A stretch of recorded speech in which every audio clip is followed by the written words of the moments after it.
Revisão rápida de física, espelhos planos, tamanho mínimo de um espelho plano, rotação de um espelho plano e associação de espelhos planos. Observe a figura.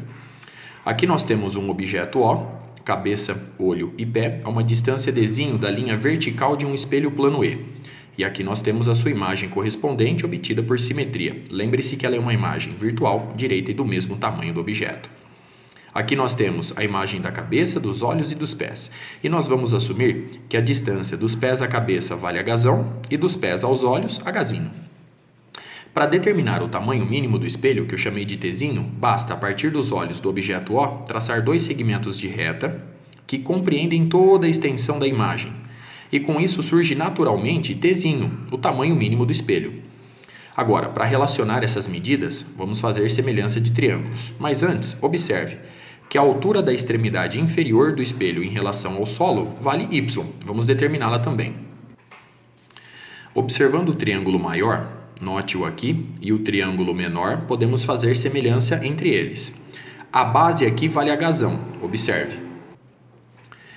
A base vale Hzão e a altura vale 2Dzinho. E eu vou igualar com a base desse triângulo menor, Tzinho, dividido pela sua altura, Dzinho. Perceba que o tamanho mínimo do espelho é Hzão sobre 2, e este valor independe da distância do objeto ao espelho. Da mesma forma, fazendo semelhança de triângulos aqui embaixo, nesses dois triângulos, no maior e neste menor, vamos obter y. A base do triângulo maior vale Hzinho, observe. A altura correspondente desse triângulo vale 2D. Então, eu tenho Hzinho sobre 2D, observe. Isso tem que ser igual a y sobre d. Cancelando o d, obtemos que a altura da extremidade inferior do espelho em relação ao solo vale Hzinho sobre 2. Muito bem. A partir de agora, rotação de um espelho plano. Aqui nós temos um espelho plano na posição inicial e depois o mesmo espelho em uma posição final. Um raio de luz incidente é refletido no espelho na posição inicial e posteriormente na posição final. O prolongamento dos raios de luz refletidos forma, nesta posição da figura, um ângulo.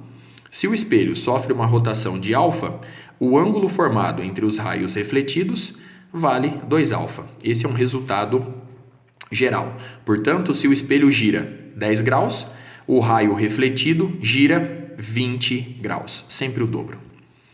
Agora, associação de espelhos planos. Para obter o número de imagens obtidas a partir de um objeto O colocado entre dois espelhos planos associados, basta fazer a expressão 360 graus sobre α menos 1. Muito bem, aqui nós temos uma situação em que o ângulo alfa entre os espelhos vale 90 graus. Perceba que ao dividir 360 graus por 90, obtemos 4 menos 1, 3. E, portanto, essas imagens aparecem aqui. A primeira imagem I1, obtida por simetria em relação a E1. A imagem que eu chamei de I2, obtida por simetria em relação a E2.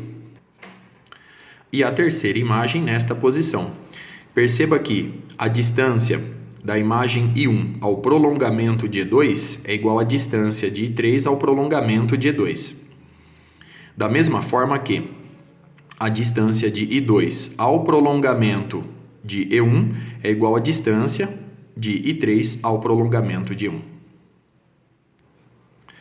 As imagens I1 e I2 são revertidas ou enantiomorfas e I3 não.